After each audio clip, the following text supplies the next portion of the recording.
तर आज आपण अशी एक स्टोरी बघणार आहोत रमाताईंची. त्यांचं स्ट्रगल होतं काही मणक्याच्या आजारातून मला उभं राहायचं आणि बरं व्हायचं. रमाताई, कसं वाटतंय आता? बरं वाटतंय आता. चांगलं वाटतं तुमच्याकडे बघ ना. माझे असंही झाले होते, म्हणजे कधी गेलं तरी असं पहिलं हे व्हायचं का नको वाटायचं, नाही एवढं हे व्हायचं, नाही नाही, फार रडायचं त्रास व्हायचा. नाही. होईल होईल. तिला बघताना असं मला वाटायचं की मी काही सांगितलं नाही का तिला, कारण कसं माहितीये का, जर मी पण हिला असं दाखवलं तर मग बिकट होईल. नाही होतं. एक फॅमिलीत एक माणूस जर आजारी पडला ना, पूर्ण फॅमिली डिस्टर्ब होते. आणि आज मुलं सोडून तुम्ही 8-8 दिवस इथे थांबलात आणि ट्रीटमेंट घेतली आणि तुम्हाला यश आलं. पहिलं याच्यात आणि आता याच्यात किती फरक वाटतोय ताई? फार फरक आहे.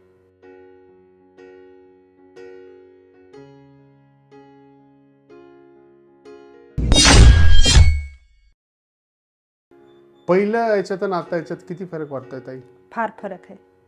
धरूनच चालायचं ना, उठता यायचं नाही, बसता यायचं नाही धरल्याशिवाय. आता चालता येतंय? हा, आता चालता येते. आता माझी मी उठते, कामं करते स्वतःची स्वतः. वेदना कमी झाल्या का? हा, वेदना पण कमी झाल्या. ओके. वेदना कमी झाल्या, शांत झोप लागते. पहिले झोप नाही लागायची रात्रभर, आता झोप लागते चांगली. तर मित्रांनो नमस्ते.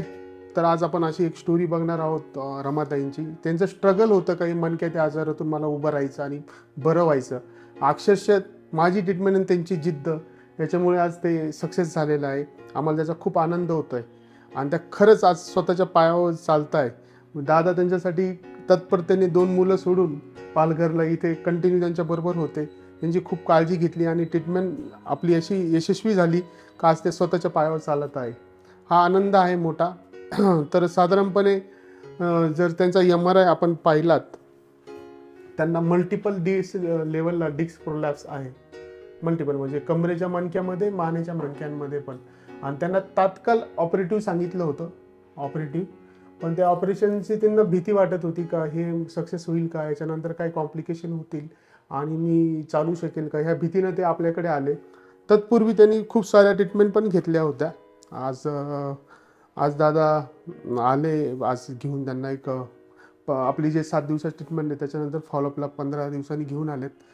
आज त्या एकदम आनंदी आहेत. म्हणजे पेन तर बंद झाले, त्यांना झोप पण व्यवस्थित यायला लागली. ताई, जे 7 दिवसाचं पहिलं आणि 7 दिवसाचं नंतर कसे कसे चेंजेस होत गेले तुमच्यामध्ये, थोडक्यात लोकांना सांगा, म्हणजे त्यांना पण कळेल कसं असतं. म्हणजे पहिल्यांदा तुम्ही कसं स्ट्रगल केलं, म्हणजे मी ट्रीटमेंट देताना तुम्हाला झोपता पण येत नव्हतं किंवा पहिल्याने झोपता पण यायचं नाही, बसता पण यायचं नाही, दुसरेच म्हणजे हेच घेऊन जायचे हाताला धरून, तेव्हाच चालायचे, नाही तर चालता पण यायचं नाही स्वतःच्या स्वतः.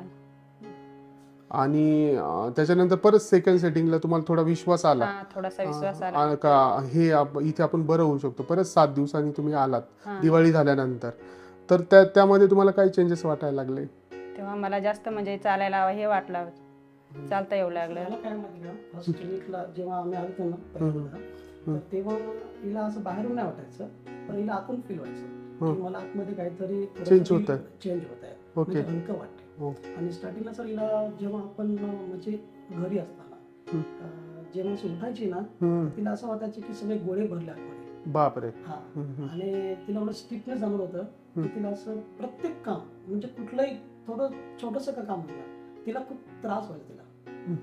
ते जगणं असं हे झालं होतं, उठायला आणि बसायला म्हणजे व्हायचंच नाही. बरोबर आहे. 4 पावलं चालले सर, तिला वाटायचं की एकदम घामाघूम व्हायचं. नाही, बरोबर आहे. आणि माणूस असह्य होतो जेव्हा आजार आपल्यावर हवी होतो का, त्याच्यातून निघण्याचा मार्ग, आशा सगळ्या बंद होतात.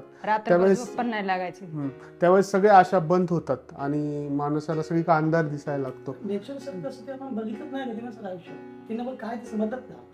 बरोबर आहे. ते आणि कसं दुसरं आम्ही ताप बघतो, आपण ते ऑर्डिनरी बघतो आपण कसं. बरोबर आहे. त्याच्यात आम्हाला समजायच नाही की नेमकं काय झालंय नेमकं. आणि ऑपरेशन वाटलं तर कधी कधी वाटायचं म्हणजे की करून टाकूयाचं, पण जेव्हा मी ऐकायचं दुसऱ्यांकडनं काय ऑपरेशन वाटायची, नको म्हटलं आहे त्याच्यापेक्षा पण आहे, बेडवरच झोपून राहावं लागलं तर काय करायचं, मग बेड रिटर्न झालं तर मग काय करायचं. बरोबर आहे. पर्यायच नाही. मग आम्ही शोध होतो, तर शोध घेतले तिथे आम्ही काय झालं नाही. इथं आल्यानंतर सर आम्ही खरंच समाधानी आहात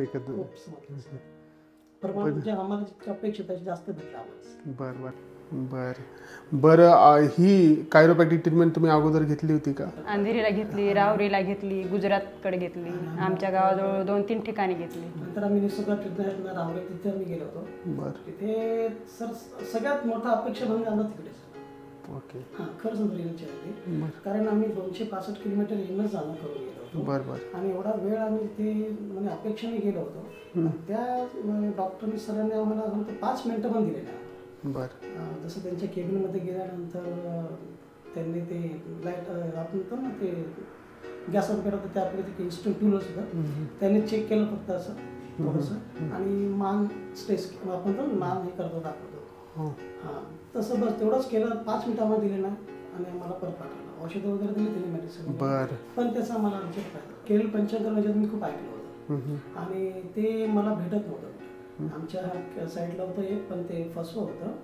नंतर त्याच्यामध्ये आलो मी तुमचा जे व्हिडिओ बघितला युट्यूबवर त्यात त्याचे थोडंसं मला ते आम्ही कॅरोप्रॅक्टर म्हणून चालू होतो म्हणजे त्याला ते बघितलं ते मी तर मी सर खूप खुश झालो. म्हटलं की एकाच छताखाली मला सर्व भेटणार आहे आणि याचा निश्चित फायदा होईल असं वाटलं होतं मला. पहिल्यांदा पासूनच थोडा जो फायदा पण आता सर मी खूप एकदम आश्वस्त आहे की ही नक्कीच चालणार सर. फक्त माझं एकच म्हणणं राहील म्हणजे आता ताई आहेत चांगल्या त्यांच्या डाएटवर लक्ष ठेवा, त्यांच्या व्यायामावर लक्ष ठेवा. तुम्ही जशी काळजी घेतात तशीच पुढे काळजी घ्यायची आहे. अचानक जोराचं वजन नाही उचलायचं हां कारण की कसं होतं थोडी बॉडीचा पार्ट तो वीकच असतो त्याला आपण हळूहळू स्ट्रॉंग बनवू. जसे दिवस जातील मी काही आपले दुर्मिळ औषधं पण तुम्हाला देणार आहे पॉवरफुल त्यांनी तुम्हाला बरे वाटणार आहे चालताना ताकद येणार आहे. पण ते सगळे चेंजेस हळूहळू होत चालले बघितलं ना तुम्ही. असं कधीच शक्य नसतं का फक्त एक हाड मोडलं आणि कायरोप्रॅक्टिक ऍडजस्टमेंट केली. मला असं वाटलं की तुम्ही जेव्हा ते सेट करून देतात लगेच चालायला लागतं माणूस लगेच आतमध्ये जाईल आणि नाही कारण की सरळ सोपं नाही. आपल्याकडे मल्टिपल ज्या मेरुदंड संजीवनीच्या ट्रीटमेंट होतात आणि त्याच्यातून आपल्याला जसं गेन भेटतो म्हणजे डिस्क कशी लूज झाली तिची इलेस्टिसिटी लूज झालं ती रिसर्च असं आहे का ती लगेच बसत नाही लगेच आतमध्ये जात नाही किंवा त्याला पर्यायच नसतो. पण आपण जे व्यायाम घेतो बाकीचे मसल ॲक्टिव्हेशन देतो किंवा ज्या थेरपी देतो किंवा इन्फ्लेमेशन कमी करण्यासाठी मणक्यातल्या काही आयुर्वेदिक थेरपी देतो सगळ्यांचा एकंदरीत आपल्याला एकत्रित रिझल्ट येतो. आपले त्याचे स्पाईन प्रोटोकॉल आहेत त्याचे काही नियम आहेत त्याप्रमाणे आपण ट्रीटमेंट देतो आणि रुग्णांना फायदा होतो. म्हणजे असं नाही आहे लोकांनी समजू पण नाही का एकदम मनका सेट केला का लगेच बरं वाटतं असं नाही. आता तुम्ही किती जवळजवळ 1-1.5 महिना माझ्याकडे स्टेबल राहिलात आणि ट्रीटमेंट घेतली विश्वास ठेवून आज तुम्हाला त्याच्यामुळे यश आलं. तर जनरली कसं असतं लोकांना कसं येतात पहिल्या सेटिंगमध्ये लगेच हाड वाजून द्या आणि तुमची पण चुकीचं आहे का बरोबर कळलं मला ते कसं याच्यानुसार म्हणजे इफेक्ट होतो पण कसं हळूहळू होतो पण हमखास फक्त मग विश्वास ठेवून ते कंटिन्यू चालू ठेवणं पाहिजे आणि करायला पाहिजे. आज तुम्ही पालघरला परत चालला आहात तर मी ताईंना शुभेच्छा देतो आरोग्याच्या. त्यांनी असंच आरोग्य चांगलं ठेवावं आणि तुमचं पण असंच दोघं हसमुख राहावे. आता परत अश्रू ढाळायचं नाही रडायचं नाही आनंदी राहायचं. नाही तुमचं खूप कोऑपरेटिव्ह नेचर आहे म्हणजे त्यांना मी बघितलं म्हणजे अक्षरशः दवाखान्यातून बाहेर सोडण्यापासून त्यांना रूमपर्यंत नेण्यापासून मी प्रत्येक पावलाला त्यांच्या बरोबर होतात तुम्ही.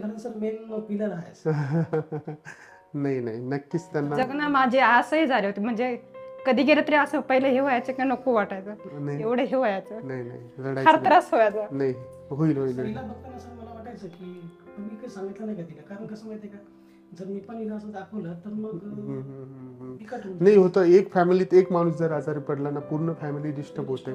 आणि आज मुलं सोडून तुम्ही 8 दिवस इथं थांबलात आणि ट्रीटमेंट घेतली आणि तुम्हाला यश आलं. आता कसं होतं सगळं व्यवस्थित होईल काळजी करायची नाही फक्त व्यायाम करायचा योग्य आहार घ्यायचा दिनचर्या व्यवस्थित ठेवायची सगळ्या गोष्टी व्यवस्थित ठेवायच्या सगळं व्यवस्थित होतं.